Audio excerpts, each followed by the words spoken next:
नमस्कार दोस्तों, आज की क्लास के अंदर हम UEFI बॉक्स के बारे में उसके जितने भी टैब हैं उन टैब को कैसे यूज करना है और उस टैब का क्या काम है ये सीखने वाले हैं। तो अगर एक बार मैं आपको UEFI बॉक्स का जो मेन स्क्रीन है वो दिखाऊं तो आप देखोगे यहाँ पे एक प्रोग्राम है, उसके बाद में यूजर पार्ट है, ये यूजर पार्ट आपका, उसके बाद में आपका फैक्ट्री इमेज ये रहा, उसके बाद में वापिस अगर हम प्रोग्राम पे चलते हैं तो आपको यहां से एक तो ये जो आइडेंटिफाई EMMC है इसका क्या काम है, उसके बाद में यहां से नीचे अगर आप आओगे तो यहां से यूजर एरिया है, यहां से क्लिक करने से इस प्रकार से एक विंडो ओपन और इसका क्या काम है। नीचे अगर देखोगे तो read EMMC फ्रॉमवेयर, EMMC factory set, restore CID, right CID, update EMMC, smart report, read erase, ये जितने भी फंक्शन इनका क्या काम है और EMMC पार्टीशनिंग का क्या काम है, यूजर पार्ट का क्या काम है, ये सारी चीजें आज की क्लास में हम देखेंगे। तो सबसे पहले हमें UEFI बॉक्स को समझने से पहले हमें इसके एक एक टैब का क्या काम है उसको समझना बहुत जरूरी है। तो सबसे पहले हम टैब का नॉलेज लेंगे, उसके बाद में हम उन टैब को प्रैक्टिकली देखेंगे। तो सबसे पहले थ्योरी करते हैं इस क्लास में और नेक्स्ट क्लास में उन सभी टैब का प्रैक्टिकल देखेंगे। तो फिर हम स्टार्ट करते हैं आपका जो हमारे जितने भी टैब हैं उनका नॉलेज।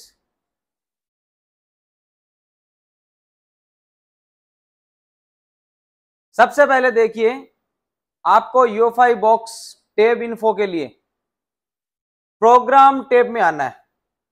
आप रहोगे फर्स्ट प्रोग्राम टैब पे, नंबर 1 पे। इसमें आपको मिलेगा आइडेंटिफाई EMMC, यानी हमारी जो EMMC जो हमने बॉक्स में लगाई है या ISP के थ्रू जो कनेक्ट की है उसकी इंफॉर्मेशन, कौन सी कंपनी है क्या है, वो पूरा डिटेल आपको इसमें देखने को मिलता है।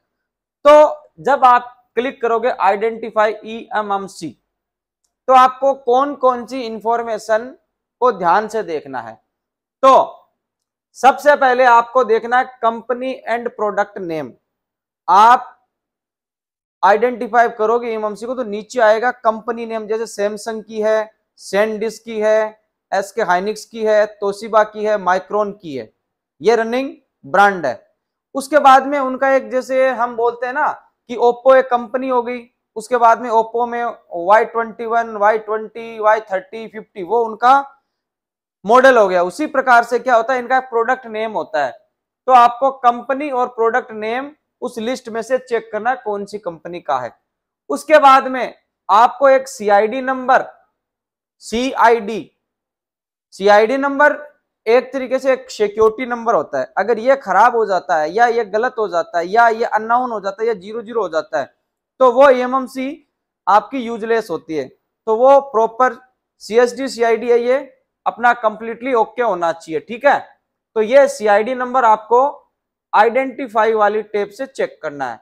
दूसरा EXD CXD नंबर, अभी जितनी भी EMMC आ रही है वो 1.8 और 5.1 उसका EXD CXD वर्जन होता है।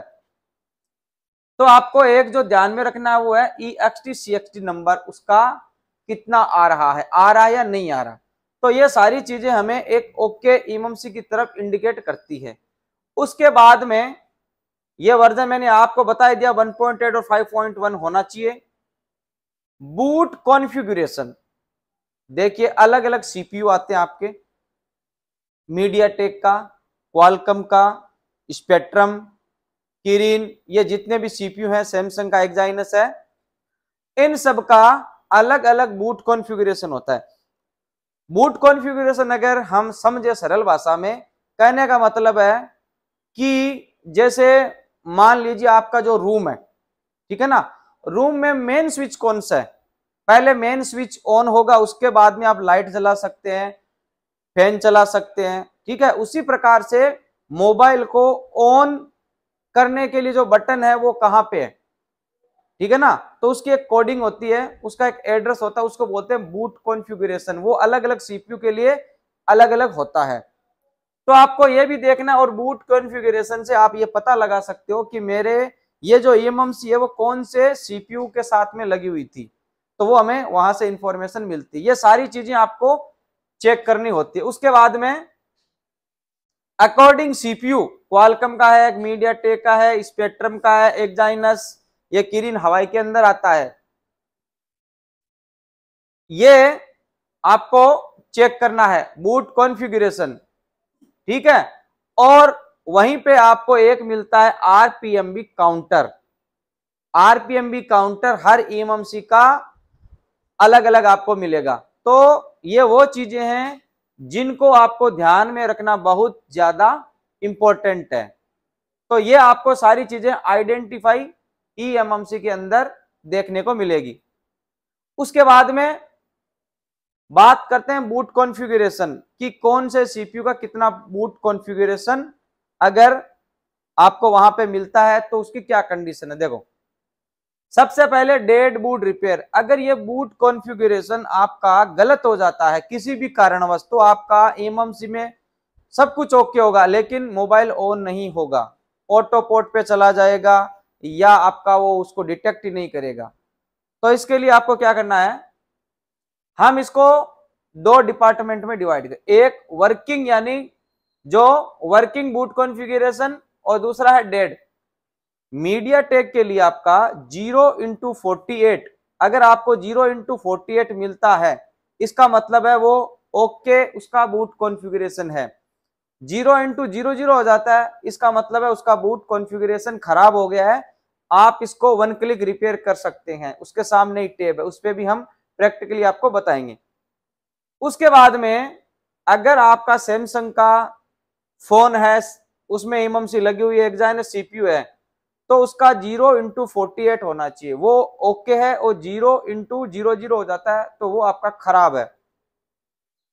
उसके बाद में क्वालकॉम जो आपके सीपीयू है उसके लिए आपको 0x38 मिलेगा, और 0x00 पुराने मॉडल में 0x00 भी क्वालकॉम के लिए वर्किंग है, लेकिन 0x38 99% आपको मिलता है। उसके बाद में जो आपका स्पेक्ट्रम होता है उसका जो बूट कॉन्फ़िगरेशन होता है वो होता है 0x08। उसके बाद में जो आपका हवाई का सीपीयू है किरिन, उसका जो बूट कॉन्फ़िगरेशन 0x08 रहता है, तो ओके।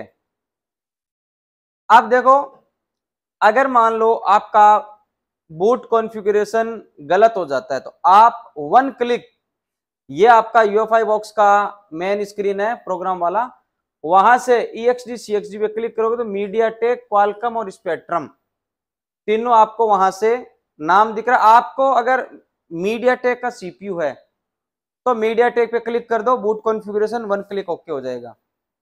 और क्वालकॉम है तो क्वालकॉम पे, स्पेक्ट्रम है तो स्पेक्ट्रम पे। तो ये जो टेब है आपका बूट कॉन्फ़िगरेशन को ओके करने का है। थ्योरी के नोट्स बना लेना, क्योंकि अगली क्लास में पूरा का पूरा प्रैक्टिकल देखेंगे हम। उसके बाद में आपको एक स्मार्ट रिपोर्ट, इसको पढ़ना है। स्मार्ट रिपोर्ट क्या है? स्मार्ट रिपोर्ट में हम जो आपकी eMMC है पूरा इंफॉर्मेशन दिखा रहा है, लेकिन वो एक्चुअल के अंदर कैसी है, उसकी कंडीशन क्या है, क्या वो यूज लेने लायक है या वो यूजलेस हो गई है, वो चीज हमें पता चलती है। तो आपको स्मार्ट रिपोर्ट पे क्लिक करने से उसकी हेल्थ चेक करनी है, और आपको हेल्थ रिपोर्ट पे जब क्लिक करोगे ना तो आपको पूरी डिटेल आएगी। उसमें से आपको चेक करना SLC 0 से 10, MLC 0 से 10। देखो, single layer cell, multi layer cell, ये एक eMMC के दो पार्ट है, दोनों के आगे 0 से 10, 0 से 10 होना चाहिए। ये आपकी ओके कंडीशन है। तो आप लोग पूछते ना सर कि इसकी हेल्थ खराब है, सही है, तो अगर आपकी eMMC की हेल्थ रिपोर्ट में ये चीज आती है तो ही वो ओके है। इसके अलावा देखो बहुत सारी चीजें और मिल सकती है, वो खराब की कंडीशन है। जैसे SLC 0 से 10 है, लेकिन SLC 40 से 50 है। MLC 20-20 not okay. देखो दो कैटेगरी बनाई है, एक की SLC 0 से 10 और MLC 20-20, ये खराब है। SLC 40 से 50 है, MLC 40, अब दोनों सेम है लेकिन खराब है। हमारा ओके क्या रहता है, केवल ये 0 से 10, 0 से 10। इसके अलावा SLC मैक्सिमम लिखा हुआ आ रहा है एक्सीडेड, या MLC लिखा हुआ मैक्सिमम एक्सीडेड, तो भी खराब है। या आपका SLC 90% कंज्यूम, MLC 90% कंज्यूम, तो ये आपकी हेल्थ खराब है। तो सीधा सीधा अगर कहा जाए ओके हेल्थ, तो SLC 0 से 10, MLC 0 से 10, ये आपकी ओके कंडीशन है। तो स्मार्ट रिपोर्ट से हम उसकी हेल्थ चेक करेंगे। अब dump file read and right, एक आपको जो EMMC है उस पर जब काम करोगे ना, तो डंप फाइल को मैं बोलूंगा आपको डंप फाइल को रीड करना है और उसको राइट करना है। तो डंप फाइल एक्चुअल में है क्या? देखो डंप फाइल को अगर मैं सरल शब्दों में समझाऊं तो ऐसा मान के चलिए, एक जो खाली प्लॉट होता है ना, उस पे जो हम कच्चा स्ट्रक्चर बनाते हैं ना, कि यहाँ पे किचन होगा, यहाँ पे बाथरूम होगा, यहाँ पे बेडरूम होगा, यहाँ पे आपका वो गेस्ट रूम होगा। तो फिर क्या होता है, जब वो उस हिसाब से बनता है, मान लो वो रेडी हो गया, तो उसमें क्या किचन में फिर हम फल फ्रूट रखेंगे, ऐसा तो ना बेडरूम में रखेंगे। तो एक तरीके से पार्टीशन बना देता है ये, कि ये फाइल टच की इधर आएगी, डिस्प्ले की इधर आएगी। तो डंप फाइल एक तरीके से आपकी वही काम करती है। देखो UEFI बॉक्स, MIPI बॉक्स और मेडुसा प्रो, ठीक है, इनके लिए ये सिस्टम रहता है, ठीक है। अब इसके अंदर आपको एक शब्द मिलेगा EXTCXT, कि ये सर क्या चीज है? तो जो EXTCXT होता है वो एक्चुअल में कमांड फाइल होती है। EXTCXT आपकी डेड बूट फाइल होती है। जब कई बार आपका मोबाइल बंद हो जाता है ना, अभी जैसे बूट कॉन्फ़िगरेशन किया था, तो वो उस फाइल की वजह से भी हो सकता है। एक होगा यूजर एरिया। यूजर एरिया में क्या होता है, देखो एक तो सिस्टम की डंप फाइल होती है। सिस्टम डंप का मतलब हो गया पार्टीशन वगैरह। एक होती है फ्लैश फाइल, मेन जो सॉफ्टवेयर होता है कंपनी का वो, प्लस होती है IMEI फाइल, सिक्योरिटी की फाइल, नेटवर्क वगैरह की फाइल। तो जब हम यूजर एरिया लेते हैं तो उसमें तीन चीज होगी, सिस्टम डंप, फ्लैश फाइल और IMEI की फाइल। उसके बाद में बूट वन क्या है,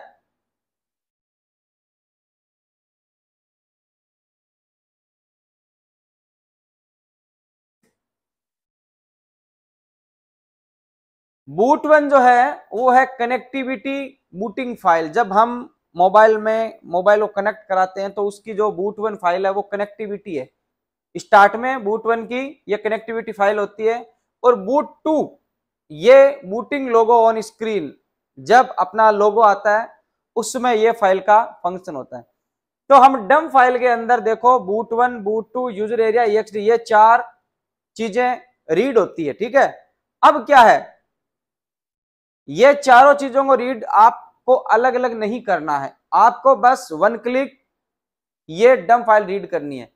आगे अगर देखें हम डंप फाइल को रीड कैसे करना है, तो देखो ये आपका स्क्रीन है, हम प्रोग्राम फाइल पे हैं, और आपको ये जो यहां पे है यूजर एरिया के सामने जब कस्टम पे क्लिक करोगे तो ऑटो 32 MB, 128, 1 GB और कस्टम एक्सक्लूडेड डंप, यहां से आप 1 GB फाइल ले सकते हो और एक्सक्लूडेड डंप जो आपकी इच्छा। अगर 1 GB आप फाइल लेते हो तो आपको उसमें क्या है, सॉफ्टवेयर भी लगाना पड़ेगा, और एक्सक्लूडेड लेते हो तो आपको कुछ लगाने की जरूरत नहीं है। जो डंप फाइल आपने रीड की है उसमें सॉफ्टवेयर फाइल भी होगी, सिक्योरिटी फाइल भी होगी, और मेन जो आपकी सॉफ्टवेयर डंप है वो भी होगी। तो आपको यहां से जाके डंप फाइल को रीड करना होता है। तो इसलिए मैं पहले क्या एक एक टेब के बारे में आपको डिटेल से समझा रहा हूं। अब एक आप में RPM भी क्लीन करने का फंक्शन आएगा। तो ये आप देखो यहां से आपको अगर RPM भी क्लीन, पहली बात तो कौन सी, ओनली सैमसंग में होता है ये, हेल्थ रिपेयर इस तरीके से होती है सैमसंग में, आरपीएम भी क्लीन से। तो देखो आपको क्या है, रीड ईएमएमसी पे क्लिक करना है। तो ये क्या करेगा, जो ईएमएमसी आपने बॉक्स में लगाई है उसका सॉफ्टवेयर रीड कर लेगा। फिर यहां से अपडेट ईएमएमसी फ्रॉमवेयर, उसी फाइल को यहां से राइट कर देना। हो गया आरपीएम भी क्लीन, हो गई हेल्थ ओके। ये सिंपल आरपीएम भी क्लीन का फंक्शन है। ये एरो मैंने बताया, यहां से रीड करना है, यहां से राइट करना है अपडेट ईएमएमसी। जो मैं बता रहा हूं उसको नोट्स बना लो, आपका एक भी सेट रिटर्न नहीं जाएगा। अब देखो ईएमएमसी पार्टीशन, जो सैनडिस्क एसकेआइनिक्स वगैरह होती है उनकी हेल्थ रिपेयर करने के लिए हम ईएमएमसी पार्टीशनिंग टेप का यूज करते हैं। तो आपको क्या करना है, इसके लिए आपको प्रोग्राम में अब की बार ईएमएमसी पार्टीशनिंग पे क्लिक करना है। और यहां अगर आप देखोगे नीचे GP1 GP2 GP3 GP4, यहाँ पे आपको टिक टिक करके और राइट पार्टीशन सेटिंग पे क्लिक करना। हो गई आपकी हेल्थ रिपेयर। तो ये जो है ये हेल्थ रिपेयर का प्रोसेस। आरपीएम भी क्लीन से भी ईएमएमसी की हेल्थ रिपेयर होती है, किसकी, ओनली सैमसंग की। और बाकी जितनी भी उनकी हेल्थ है वो यहां से रिपेयर होती है और वन टाइम हो सकती है। देखो लिखा this is a one time, यानी बाकी जितनी भी ईएमएमसी है उनकी हेल्थ रिपेयर आप एक बार कर सकते हो। आपने एक बार हेल्थ रिपेयर करके प्रोग्राम करके कस्टमर को दिया, रिटर्न अगर उसकी हेल्थ खराब हो गई तो अब वो ईएमएमसी चेंज ही होगी। तो ये आपका ईएमएमसी पार्टीशनिंग वाला टेब है। अब एक इसमें user area part pink file, जो आपकी आईएमईआई वगैरह की जो फाइलें हैं, सिक्योरिटी की फाइलें हैं, उनको राइट करना बहुत जरूरी है। तो वो कैसे राइट करोगे, उसके लिए आपको देखो यहां से यूजर एरिया पार्ट पे क्लिक करना है, फिर यहां से आइडेंटिफाई ईएमएमसी करना है। तो यहां उसकी सिक्योरिटी फाइल है। अब आपको याद रखने की जरूरत नहीं है। देखो जो सिक्योरिटी की फाइल होगी ना उस पे पिंक कलर, देखो इस पे एफआरपी पे एनवी डेटा परसिस्ट टीबीके है, ये जितनी भी आपको यहाँ पे टिक करना है केवल पिंक फाइल पे और रीड करना है। तो ये आपकी सिक्योरिटी फाइल रीड आपकी यहां से होगी। कहां से होगी, आपकी यूजर एरिया पार्ट से। अब ये मैं आपको पहले तो बता रहा हूं, फिर आपको रीप्रोग्रामिंग और ईएमएमसी चेंज बताऊंगा, उस समय आपको इन फंक्शन का यूज करना आना चाहिए। वो तो एक सिस्टम होगा, 1 नंबर 2 नंबर 3 नंबर क्या करना है। अभी मैं आपको एक एक टेब के बारे में बता रहा हूं, इनको आप समझो, आपका काम बहुत इजी हो जाएगा। उसके बाद में आपका एक फैक्ट्री इमेज, देखो ये रहा 3 नंबर पे फैक्ट्री इमेज। यहां पे जब आप जाओगे तो ये टेब ओपन होगा और वेंडर प्लेटफॉर्म पे क्लिक करके मीडियाटेक, स्पेक्ट्रम, क्वालकॉम, सैमसंग, जिस कंपनी का आपका सीपीयू है उसके हिसाब से आपको यहां से मीडियाटेक वगैरह सेलेक्ट कर लेना। यहाँ फाइल आएगी और फिर नीचे से आपको राइट कर देना है। तो यहाँ क्या करते हैं हम, फ्लैश फाइल को यहां से राइट करते हैं। ठीक है। आईएसपी पिन आउट क्या है, ईएमएमसी को हम 2 तरीके से चेक करते। एक तो बॉक्स में, अभी जितना मैंने फंक्शन बताया वो आपका बॉक्स में, ईएमएमसी को बोर्ड से बाहर निकालना है, बॉक्स में लगाना, फिर चेक करना। आईएसपी के आपको ईएमएमसी को बाहर निकालने की जरूरत नहीं होती। आप एक आईएसपी पिन आउट के लिए एक प्लेट होती है, सॉकेट होता है, उसमें वायर होते हैं। तो किस प्रकार से होता है, देखिए इस प्रकार का एडेप्टर होता है। इस पे क्या क्या मिलता है आपको, CLK, CMD, data zero, VCC, VCCQ, GND, ये आपके पिन है। यहां से वायर निकालने हैं और किस प्रकार से लगाना, देखो इस प्रकार से। जैसे ये ओप्पो का सेट है, यहाँ सीएमडी का कंपोनेंट है, क्लॉक का है, डेटा जीरो का है, 1.8 का है, 2.8 का है, और ये आप ग्राउंड तो कहीं से भी दे सकते हो। तो आपको इस प्रकार से आईएसपी करके भी आप आपकी ईएमएमसी को कनेक्ट करा सकते हो। तो ये इसके बेसिक टेब हैं। अब मैंने यूएफआई बॉक्स के सारे टेब बता दिए। अब जो नेक्स्ट वीडियो होगा उसमें मैं आपको प्रैक्टिकली बॉक्स पे चला के इन टेब को बताऊंगा। देखिए क्या है, डायरेक्टली अगर मैं आपको प्रैक्टिकली बताता और इनके बारे में नॉलेज नहीं देता तो शायद आपको अच्छे से काम करना मुश्किल हो जाता। इसलिए हमारा प्रयास यही है कि स्टूडेंट को ऐसा सिस्टम दिया जाए जिससे काम करने में उनको आसानी रहे और बेहतर तरीके से काम कर पाए, बेहतर तरीके से वो हर चीज को समझ पाए। तो नेक्स्ट क्लास में हम इन सबको ईएमएमसी पे प्रैक्टिकली चेक करेंगे।